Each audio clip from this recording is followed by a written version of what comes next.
Hi, I'm Desiree, I'm Chantel. and we're with More Than a Hashtag, which is a local grassroots organization that is led by Black women in Las Vegas, and we focus on police brutality and terrorism that happens specifically in Clark County, such as Henderson, North Las Vegas, and Las Vegas.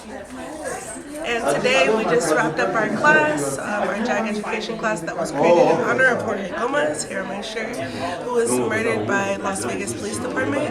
Our classes for our JAG program are centered around educating people around history. How are you doing? My name is Anthony Brim. I'm here representing the U.S., but really of all people.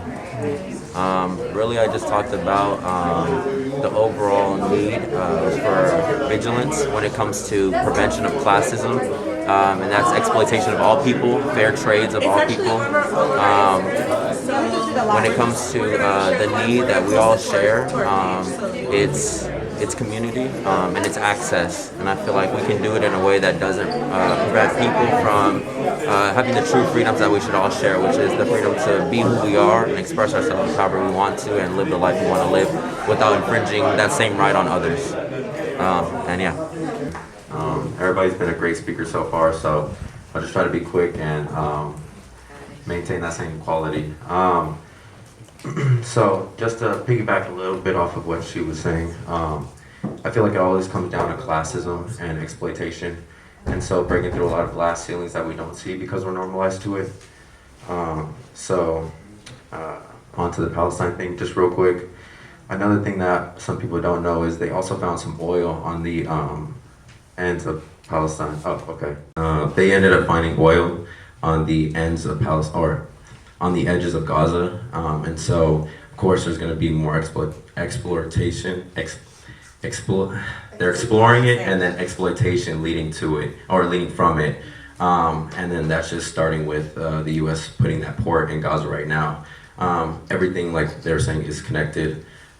So back to some of the alternatives, though, and the reason we need some alternatives. So I don't know if you know, but in Ecuador, Chevron was getting sued for multi-billions of dollars, and the American lawyer who went to go and sue them actually got sued in the U.S. via Chevron's influence here, and it was the first time ever that a federal case was privately prosecuted. So again, these are things that are starting to reach into us. Exploitation doesn't care what you look like or anything like that. If you're not at the top, you're at the bottom. And so with that, I had a few bullet points, so I'll start from the top of that one. Okay, so mining. Mining tax in Nevada in general is very weak. I believe it's less than 5 or 6% on hard rock, and that's at the state level. And we had, it wasn't like per se a meeting, but there was a time that a few senators or assemblymen were pushing to increase that. And of course it got pushed down because there is so much influence from our mining industry. And so even at the federal level, another senator ended up putting a bill to increase hard rock mining, and our two Democratic senators here pushed down that bill and got that bill killed. So again, it's not one side or the other, it's holding everybody accountable and understanding that anybody could be on the wrong side. Nobody is exempt. A good example also is a lot of corporations here that mine are actually not American-owned corporations. Most of them are actually Canadian-owned corporations. So a lot of that net money that's getting made is actually getting shipped back out to Canada. So think of kind of like McDonald's. When you build a McDonald's in a small city, that money then leaves that city and goes back to the main corporation. So there's a net export of the circling money or cash flow inside of the that local area. Compared to like going to like a local business that was like a burger shop family owned. You know, that money is going to be spent within the community and it'll be cycled again. So that's happening here, not only with our mines, but our money as well. And that's directly affecting mostly kids. You know, they continuously say there's no money for education, yet we see more stadiums being built. So obviously there's money for entertainment, but not the things that keep everything running per se. On top of that, it's also very water intensive. I was looking at the numbers. They said it was going to average for Thatcher Pass at least about 1.7 billion gallons a year. If you broke that number down, that's about 4.5 million gallons a day from the desert. I don't know where they're expecting that water to come from. We had one good year and everybody's celebrating like there wasn't 20 bad years. But here we are. So that's also a thing. Also, it's gonna pollute the aquifers underground as well. So any future water we're gonna be trying to pull from the ground, at least up north, could also be polluted. So that's not good. Sorry, it's not funny, but gotta be a little satirical sometimes. Oh yes, lithium batteries. Lithium batteries are very hard to recycle. We don't have a scalable way to actually recycle lithium batteries yet, or solar panels and stuff yet. If you're trying to think of $1 million idea, you should hop on that. But in general, there are alternatives to that type of battery that we do use. So when it comes to lithium, like they were saying, it takes cobalt, it takes coltan, it takes lithium itself, so many other precious metals that have to be mined out. So even though it is green energy, it is, like many things, a facade in the name only. Sorry. Yes. So another good example of an alternative would be graphene aluminum batteries. And the reason they're a better example or a better alternative is because even though they don't have the same energy density ratio that lithium has when it's a battery, it's about 30% less effective. But what people don't realize is lithium itself needs a cooling system.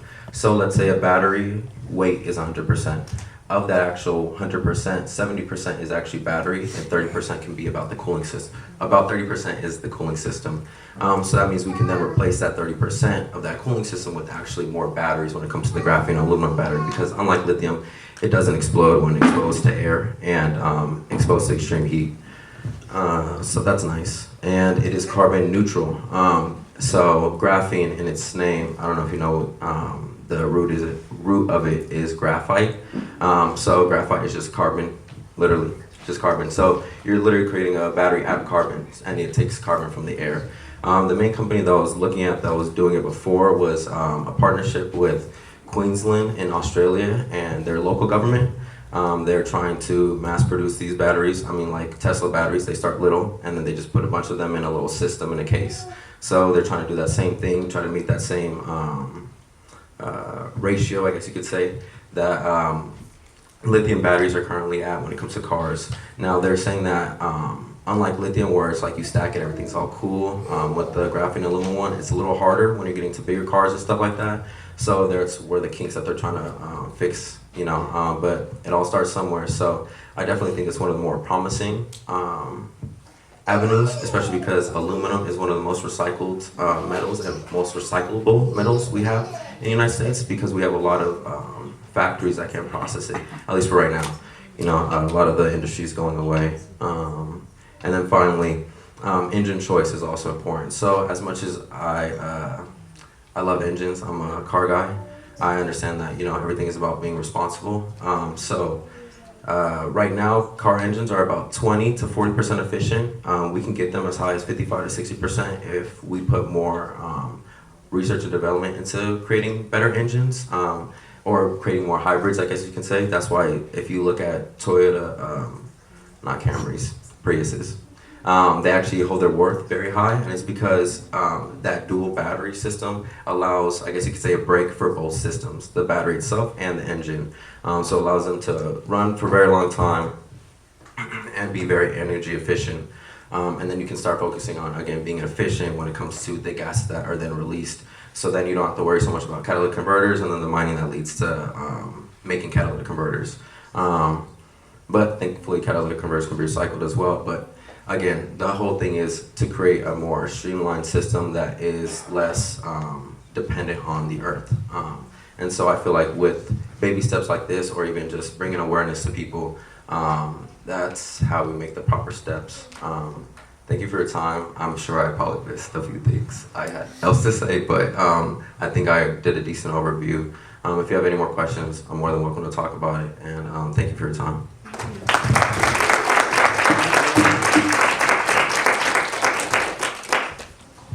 He said he missed something, but I think he ate it up. Well,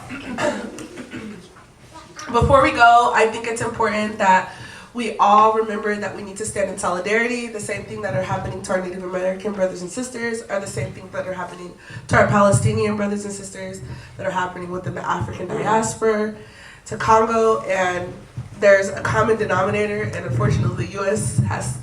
is at the center of it all. And it's really time that we hold people accountable and that we remember that we don't have to be complicit in the system and that we can fight back and we can resist. And I know some of our Congolese brothers and sisters are like, I don't think nobody's gonna help us. I just think that we have to help ourselves and we have to be the change and we have to fight. And I know me and everybody in here, I hope at least, wants to stand beside you guys and be a part of that fight with you. So I want to stand here with you, and yeah. What's the website again? They haven't set it up yet, but what we can do is we have everybody's emails. We can send out an email once they set up the website with what's happening next. So just like keep your eyes peeled on your emails and more than hashtags Instagram to see what's next, and we'll be able to relay all that information to everyone here today. Okay. Thank you.